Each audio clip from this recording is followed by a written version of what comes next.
Good morning everyone, welcome to my channel bio by DS.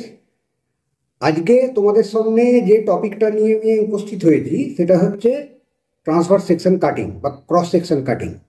এখন তোমাদের সিলেবাসে আছে একবীজপত্রী মূল বা দ্বিবীজপত্রী কাণ্ড বা দ্বিবীজপত্রী মূল বা একবীজপত্রী কাণ্ড, অর্থাৎ monocotyledonous stem or root, dicotyledonous stem or root এর ক্রস সেকশন বা ট্রান্সভার্স সেকশন কাটিং। এখন আমরা কাটিং তো করব এবং তার যে বিভিন্ন টিস্যু সিস্টেমগুলো আছে বা কলাতন্ত্র আছে সেগুলো তো দেখব, কিন্তু যে কাট করব ক্রস সেকশনটা সেটা কি করে করবো আগে সেইটাকে আজকে আমি বোঝাবো। ঠিক আছে? কেননা কাট করতে গেলে তোমরা অনেক রকম অসুবিধার সম্মুখীন হও, কি করে ব্লেড ধরবো, কি করে চালাবো, কি করে মাউন্ট করবো, এরকম অনেক প্রবলেম দেখা দেয়। তো সেইটাকে আমি আজকে দেখিয়ে দিচ্ছি কি করে ব্লেডটাকে ধরতে হয় বা কি করে তোমরা দেখবে কি করে কাট করবে, তো সেই জিনিসগুলো। ঠিক আছে? তো প্রথমে দেখো, এটা করবার জন্যে আমি দুটো নিয়েছি অ্যারাম রুট বা কচু মূল, এবং দুটো এই যে এখানে সানফ্লাওয়ার স্টেম আছে। সানফ্লাওয়ার স্টেমটা ফরম্যালিনে ডোবানো থাকে, কারণ সানফ্লাওয়ার তো সবসময় পাওয়া যায় না। Arum root always available, but sunflower stem always available নয়, যার জন্যে এটাকে যখন আনানো হয় তখন এরকম ফর্মালডিহাইডে ডোবানো অবস্থাতেই থাকে। তো ফর্মালডিহাইড ডোবানো অবস্থায় চট করে কাটা যাবে না। যে কোনো জিনিসকে কাটতে গেলে প্রথমে একে 5 মিনিট তুমি এরকম প্লেন ওয়াটারে ভিজিয়ে রাখবে। ঠিক আছে? এই যে প্লেন ওয়াটারে আমি ভিজিয়ে রেখেছি, তো এইটাকে কাট করবো। এই কাটিংয়ের জন্য আর কি কি নিয়েছি আমি? এইখানে নিয়েছি ওয়াশ বটল এবং ওয়াশ গ্লাসে জল, বায়োলজি বক্স। বায়োলজি বক্সের মধ্যে স্পেশালি যেগুলো লাগবে সেগুলো হচ্ছে একটা পরিষ্কার স্লাইড নিয়েছি, ব্লেড নিয়েছি। ব্লেডটা দেখো জিলেট 7 o'clock সুপার প্ল্যাটিনাম, চেষ্টা করবে এই ব্লেডটাই নিতে, কারণ এর শার্পনেস অনেক বেশি। অন্য ব্লেডে যদি কাজ করো তাহলে সে কিন্তু বেশিক্ষণ কাটতে পারবে না। ঠিক আছে? আর সেকশন অত পাতলা আসবে না। আচ্ছা, কভার স্লিপ, আর এদিকে হচ্ছে কিছু ব্লটিং পেপার, আর অবশ্যই লাস্টে মাউন্ট করার জন্য গ্লিসারিন একটা কন্টেনারে। ওকে? তো এবার দেখো, আমি সেকশনটা কাটবো। কি করে কাটবো সেটা তোমাদের দেখাচ্ছি। প্রথমে আর একটা জিনিস লাগবে, সেটা হচ্ছে তুলি বা ব্রাশ, একদম সরু ব্রাশ একটা। ওকে? এই যে তুলি বা ব্রাশ একটা লাগবে, সরু একটা তুলি। ওকে, এবারে আমি এখান থেকে প্রথমে এই অ্যারাম রুটটা নিলাম, নিয়ে ব্লেডটাকে হাতে নেব। ব্লেডটাকে যে হাতে নেবো, ব্লেডটাকে ধরার কায়দাটা দেখো। কখনো এই দিকটা এরমভাবে মধ্যিখানে ধরবে না, তাহলে পুরো এজটা তুমি ফাঁকা পাবে না। ধরবে এই জায়গাটা জাস্ট ফার্মলি। ফার্মলি বলতে এমন শক্ত করে নয় যে ব্লেড এইরকম ধরো তুমি ধরেছো একদম এরম ব্লেড বেঁকে গেছে, এইরকমও নয়। আবার এমন ধরবে না যে ব্লেডে চাপ পড়লে ব্লেড এরম নড়বড় করছে, সেরকমও নয়। জাস্ট এই জায়গাটা ধরবে, যাতে হয় কি এই সাইডটা, মানে যে কোনো একটা এজ, এই দিকই বলো বা আমি যদি এই দিক বলি, এই দিকটা পুরো এজটা যাতে ফাঁকা পাও, পুরো এজটা। ওকে? এবারে এবারে এই যে অ্যারাম রুটটা আছে, এইখানে একটা জিনিস দেখো, আমি ধরবো কিরকম, আঙুলটা দেখো ভালো করে।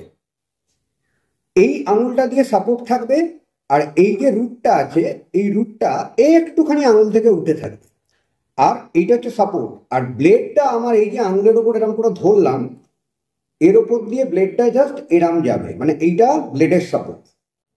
ওকে? এই আঙুলটা হচ্ছে, ইন্ডেক্স ফিঙ্গারটা হবে ব্লেডের সাপোর্ট। এইভাবে জিনিসটা চলাচল করবে। তো এইভাবে আমি যখন ধরেছি, তখন ওপরটা প্রথমে দেখো এরম ক্রস করে আছে, এরাম রুটে এরাম কোনা হয়ে আছে। তো প্রথমে আমাকে যেটা করতে হবে সেটা হচ্ছে একদম আই সাইডে রাখতে হবে। আই সাইডে এরাম রেখে, চশমাটা খুলি, আই সাইডে এরাম রেখে প্রথমে, মানে যখনই তুমি কাটবে তোমার চোখের সঙ্গে যেন এইটা পারপেন্ডিকুলারলি থাকে, একদম পারপেন্ডিকুলারলি, নাহলে তুমি বুঝতে পারবে না যে ব্লেডটা কোথা দিয়ে যাচ্ছে, সরু মোটা হয়ে যাবে। ওকে? তো এইরাম করে একদম পারপেন্ডিকুলারলি রেখে প্রথমে ওপরটা আমি খানিকটা মোটা করেই কেটে নিলাম, কেননা ওপরটা প্লেন করতে হবে। এবারে জাস্ট এরাম ধরবে, দিয়ে এক টানে এরাম মারবে। খুব তাড়াতাড়ি নয়, আবার খুব আস্তে আস্তে, মানে খচ খচ করে এরাম করে নয়, মানে থেমে থেমে থেমে থেমে মারবে না, এক টানে আসবে। কিন্তু অনেকে বলে যে এরম করে ঠেলে দিতে এইভাবে, সেটা তোমরা করতে পারো, তবে আমার যেটা দেখেছি সুবিধে হয় সেটা হয়েছে এইরকম ভাবে ধরে এক টানে, এইরকম যতটাতে আসে এরকম ভাবে এক টান।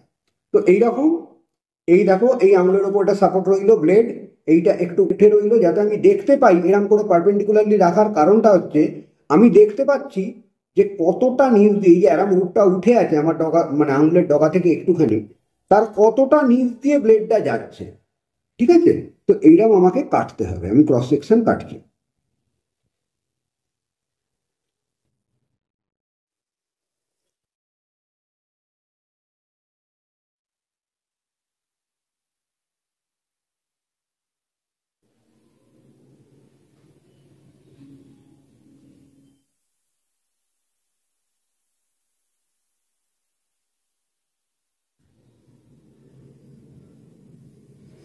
এই যে ক্রস সেকশনগুলো আমি কাটলাম, এইগুলো এইগুলোকে আমি জলে এরকম করে ভাসিয়ে দেবো। ওই জন্য ওয়াশ গ্লাসে জল নিয়েছি, আর তুলিটা ওই জন্যই লাগে। এবারে তারপরেও আমি খানিকটা আরো কেটে যাব। ওকে,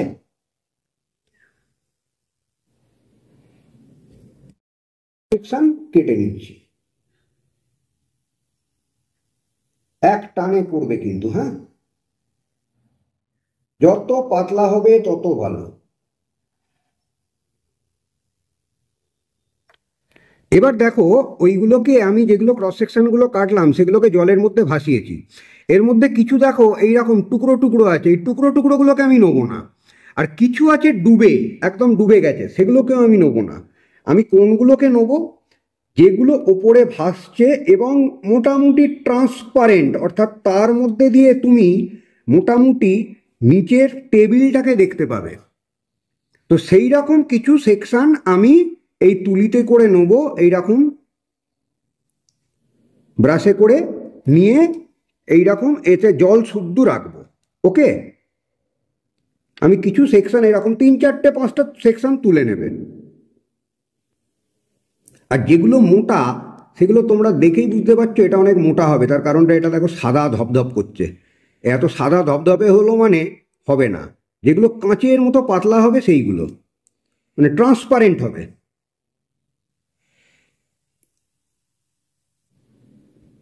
এইরকম কিছু সেকশন আমি ওটা চারেক তুলে নিলাম। ওকে, এবারে একটু খেয়াল করব, আমি এইরকম চোখের লেভেলে স্লাইডটাকে রেখে আমি দেখব যে সেকশনগুলো স্লাইড থেকে কতটা উঠে আছে। যদি মোটা সেকশন হয় না, দেখবে স্লাইড থেকে উঠে উঠে আছে, তোমরা নিজেরাই বুঝতে পারবে যেটা সেকশনটা মোটা হয়েছে, হয়তো এরকম অবলিকলি কেটেছে, এরকম ভাবে একটা সাইড মোটা একটা সাইড সরু, তখন সেগুলোকে ডিসকার্ড করবে, সেগুলোকে ফেলে দেবে। তো এইগুলো পরিষ্কার চ্যাপ্টা, আমি চোখের লেভেলে একদম এরকম ধরেই বুঝতে পারছি যেগুলো খুব পাতলা হয়েছে। তো এইটা গেল আমার অ্যারাম রুট বা কচুমুল সেকশন কাটিং। এবার আরেকটাতে আমি কাটবো সানফ্লাওয়ার স্টেম, তারপরে তোমাদের দেখাবো। এবারে দেখো আমি নিয়েছি সানফ্লাওয়ার স্টেম। ওকে, তো সানফ্লাওয়ার স্টেমটাকে ওই একইভাবে কাটা, কিন্তু সানফ্লাওয়ার স্টেমটা কাটতে গেলে কচুমুল বা অ্যারাম রুটের মতো অত ইজি হবে না, কারণ এগুলো ওই ফরমালিনে ভেজানো থাকে তো একটু হার্ড হয়ে যায়, যে কারণে তোমাকে একটু চেপে কাটতে হবে। কিন্তু কাটার সিস্টেম ওই এরাম ধরবে ব্লেডটাকে, এই যে আমি ধরেছি দেখো পুরো এজটা ফাঁকা, নতুন ব্লেড নেবে একদম, পুরোনো ব্লেডে কাটবে না। আর দ্বিতীয় কথা হচ্ছে যে কেন বললাম এই ব্লেডটা নিতে, সানফ্লাওয়ার স্টেম যতই আমি জলে ভিজিয়ে রাখি, যেহেতু এটা ফর্মালডিহাইডে চোবানো ছিল, ঠিক আছে, তার জন্য তুমি 4-5 বার, মানে একদিন কাটবার পরেই না দ্বিতীয় দিন আর সে ব্লেডটা ইউজ করতে পারবে না, ব্লেড কিন্তু নষ্ট, মানে ধার কিন্তু নষ্ট হয়ে যাবে। ঠিক আছে, যে কারণে আমি নতুন ব্লেড নেবো সানফ্লাওয়ার স্টেমটা কাটার জন্য, কারণ এমনি খুব শক্ত টাইপের হয় সানফ্লাওয়ার স্টেম। আর মনোকট স্টেম যেটা আছে আমাদের ভুট্টা গাছ বা মেজের যে স্টেমটা, এগুলো ফর্মালডিহাইডে চোবানো থাকে, এগুলো একটু শক্ত হয় কাটা। তো যাই হোক, একটু চাপ দিয়ে কাটতে হবে, মানে একটু চেপে কাটতে হবে, কিন্তু কাটার প্রসিডিওর ওই একই। এই এরম ভাবে ধরলাম, ধরবার পরে একটুখানি উঠে থাকবে বুড়ো আঙুলের সাপোর্ট, আর এই আঙুলটা ইন্ডেক্স ফিঙ্গারের ওপর দিয়ে আমার ব্লেড এইরকম ভাবে চলবে।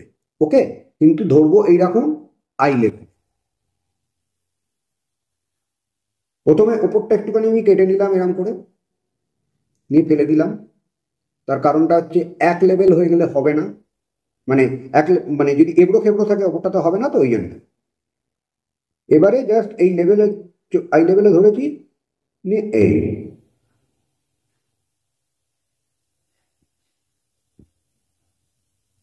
যত থিন সেকশন হবে তত ভালো, আর যত শার্প ব্লেড হবে তত ভালো।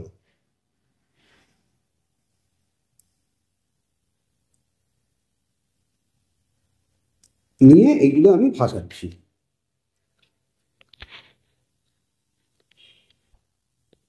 সানফ্লাওয়ার স্টেমের কালার কি ছিল? এরকম ব্রাউনিশ। আর যে সেকশনগুলো আমি নিয়েছি তার কালার দেখো, একদম ট্রান্সপারেন্ট কাঁচের মতো। তো এইরকমই সেকশন কাটতে হবে তোমাদেরকে, ওকে? নালে কিন্তু হবে না। তা এবার আমি কি করব, এইরকমই আর একটা স্লাইডে আমি এর কিছু সেকশন তুলে নেব। একই ব্যাপার, একদম ওপরে যেগুলো ভাসছে কাঁচের মতো পাতলা, সেই রকম আমি কিছু সেকশন তুলে নেবো, তবে সেকশনগুলো যেন পুরোটা গোল হয়, ঠিক আছে? এটা আবার জলে ভাসাতে হবে, কারণ এটা গুটিয়ে গেল, এতটাই পাতলা হয়েছে যে তুলতে গিয়ে গুটিয়ে গেছে। হ্যাঁ,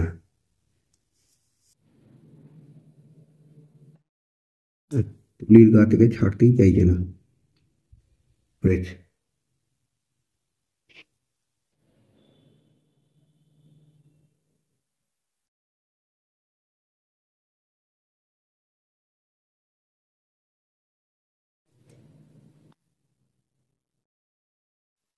তোমরা স্লাইডের ওপর কিছু আছে বুঝতে পারছো কি?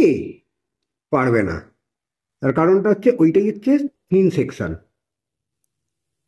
যদি মোটা হতো, তুমি স্লাইডের ওপর কিছু রয়েছে পরিষ্কার বুঝতে পারছো, পারতে।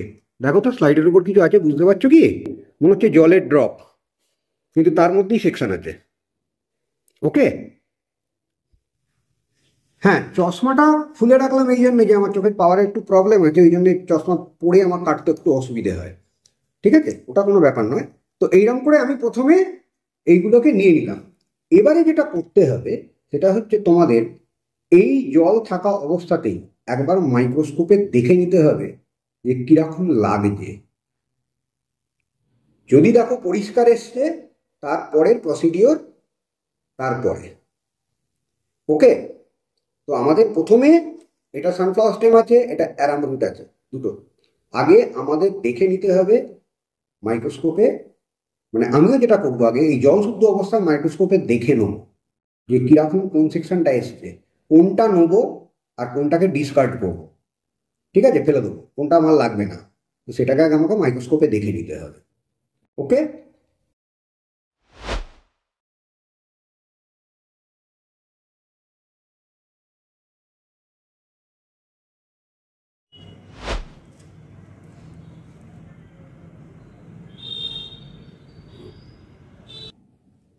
তাহলে তোমরা দেখলে আমি ফোকাস করে দেখালাম অ্যারাম রুট আর সানফ্লাওয়ার স্টেম দুটো। প্রথমে আমাকেও এরমভাবে জল দিয়ে বসিয়ে ফোকাস করে দেখতে হবে। হ্যাঁ, ওই সময়টা আমি কোনো কথা বলতে পারিনি, কারণ কথা বলতে গেলে নড়ে যাচ্ছিল, তাহলে হাত পুরো নড়ে গেলে তোমরা দেখতেই পেতে না কতটা পরিষ্কার করে যেটা দেখালাম আমি, সেটা হাত নড়ে গেলে আর দেখতে পেতে না।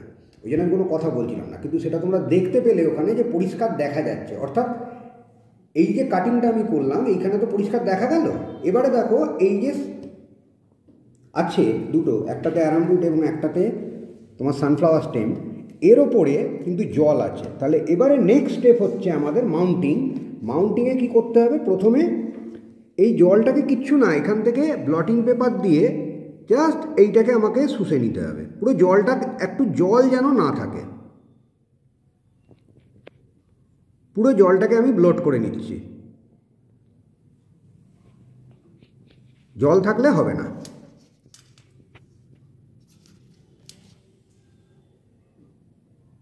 একটু গায়ে ধরবে, এরকম করে লাগিয়ে পুরো জলটা ও নিজেই ব্লট করে নেবে, যতটা জল আছে ও শুষবা শুষে নেবে। এটাও তাই।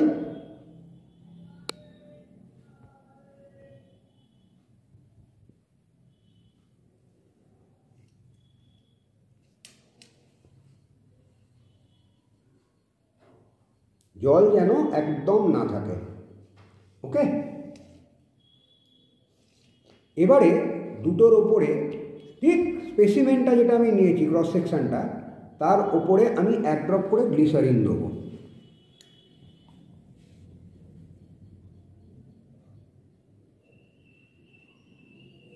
ওকে, দিয়ে কভার স্লিপটা এর ওপর আমি চাপা দেবো। কভার স্লিপ চাপা দেবার একটা নিয়ম আছে, সেটা দেখো ভালো করে। প্রথমে কভার স্লিপটাকে আমি এরকম ধরবো, এই দুটো আঙুলে ধরবো, আর এই আঙুলটাতে আমি সাপোর্ট রাখবো। হলো না, হাত থেকে পড়ে গেল। এই দুটো আঙুলে ধরবো, এই আঙুলটায় সাপোর্ট রাখবো করে এইভাবে এটা 45 ডিগ্রি অ্যাঙ্গেলে আমি এরকম করে ধরবো। ধরে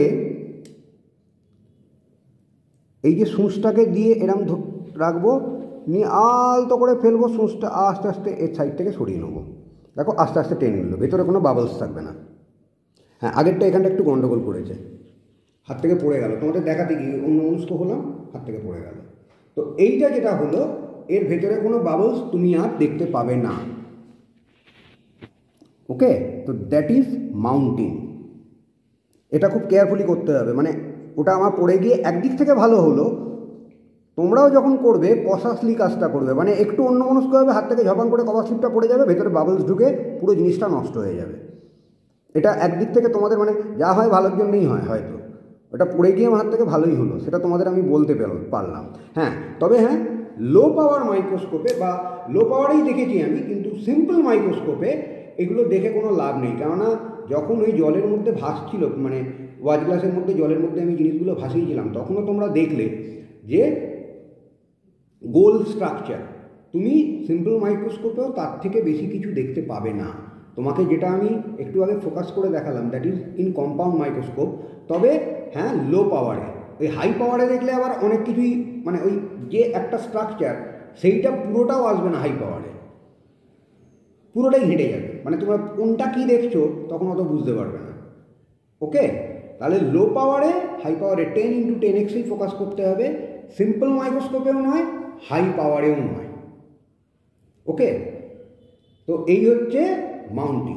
তো আসা গেল, মানে এটা হচ্ছে মাউন্টিং। হ্যাঁ, এখানে একটা জিনিস বলে দিই, যখন তোমরা যদি স্টেনিং করতে চাও, তাহলে যখন জল দিয়ে আমি ভিজিয়েছিলাম না প্রথমে, তখন জলের সঙ্গে একটু স্যাফরানিন বা ইওসিন এরম তোমরা মিশিয়ে নিতে পারো। নিয়ে কিছুক্ষণ রেখে দেওয়ার পরে মাইক্রোস্কোপে দেখে নিয়ে ওই যে ইওসিন মিশ্রিত যে জলটা বা স্যাফরানিন মিশ্রিত জলটা, ওটাকে ব্লটিং পেপারে টেনে নেওয়ার পরে গ্লিসারিন দিয়ে মাউন্ট করবে, তাতে খানিকটা স্টেন নেবে। সেটাও করতে পারো। ওকে, তো আশা করি তোমরা বুঝতে পারলে ক্রস সেকশন কাটিংটা কীরকম হয়। এর পরের আমি যে টপিকগুলো বানাবো, কোনোটাতে অ্যারাম রুট কেটে বা কচুমুল কেটে তার ডিফারেন্ট পার্টসগুলো দেখাবো, কোনোটাতে সানফ্লাওয়ার স্টেম কেটে তার ডিফারেন্ট পার্টসগুলো দেখাবো, এরম করে দেখাবো। তখন আর এত ডিটেলে আমি ক্রস সেকশন কী করে কাট করতে হয় বা ট্রান্সভার্স সেকশন কী করে করতে হয়, এত ডিটেলে আমি দেখাবো না। জাস্ট কেটে তোমাদের জিনিসটা দেখাবো, দিয়ে গ্লিসারিন দিয়ে মাউন্ট হয়ে যাবে। ওকে, তাহলে আজকের মতো এই পর্যন্তই থাক। তোমরা আশা করি এটা দেখে শিখতে পারবে কি করে ক্রস সেকশনটা করতে হয়, এবং সবথেকে বড় কথা হচ্ছে ব্লেড ধরা এবং পারপেন্ডিকুলারলি চোখের আইসাইটের সঙ্গে পারপেন্ডিকুলারলি রাখা জিনিসটাকে, এই জিনিসটাকেই হচ্ছে সবথেকে, এবং ব্লেড ধরা এবং ব্লেডটাকে চালানো, এই জিনিসগুলোই হচ্ছে সবথেকে ইম্পর্টেন্ট ক্রস সেকশন কাটার জন্য। তো আশা করি সেটা বুঝতে পেরেছো। যদি ভালো লাগে চ্যানেলটা সাবস্ক্রাইব করো। আশা করি শেখাতে পারলাম। আর ভিডিওটা তোমাদের কেমন লাগলো আমাকে কমেন্ট করে জানিও। ওকে, আজকের মতো এই পর্যন্তই থাক। সবাই ভালো থেকো, সুস্থ থেকো। Good night.